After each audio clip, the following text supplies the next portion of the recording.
என்னோட நட்சத்திரம் வந்து குரு பகவானோட நட்சத்திரமா? இது வந்து எப்படி நம்ம தெரிஞ்சுக்கிறது?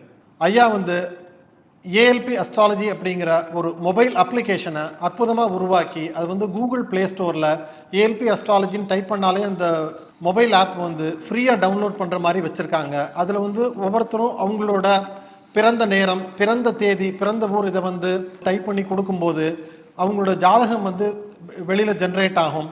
அதில் வந்து அந்த சம்மந்தப்பட்டவங்களுக்கு இப்போ நடக்கக்கூடிய ஏஎல்பி லக்னம் என்ன, ஏஎல்பி நட்சத்திரம் என்ன, அவரோட நட்சத்திரம் வந்து குரு பகவானோட நட்சத்திரங்களாக இருக்கக்கூடிய புனர்பூசம், விசாகம், பூரட்டாதியாக இருக்கான்னு தெரிஞ்சுக்கலாம். அதுக்கப்புறம் வந்து அது குரு பகவானோட நட்சத்திரங்களாக இருக்கக்கூடிய பட்சத்தில் வந்து குரு பகவான் வந்து ஜென்ம ஜாதகத்தில் எங்கே இருக்காரு, கோச்சார ஜாதகத்தில் எங்கே இருக்காரு, ஏஎல்பி இதுக்கு வந்து அவர் எங்கே இருக்காருன்னு தெரிஞ்சுக்கிட்டு நம்ம வந்து ஒரு கணக்கு பண்ணி பார்க்கும்போது துல்லியமான ப்ரொடிக்ஷன்ஸ் வந்து சாத்தியமாகுது.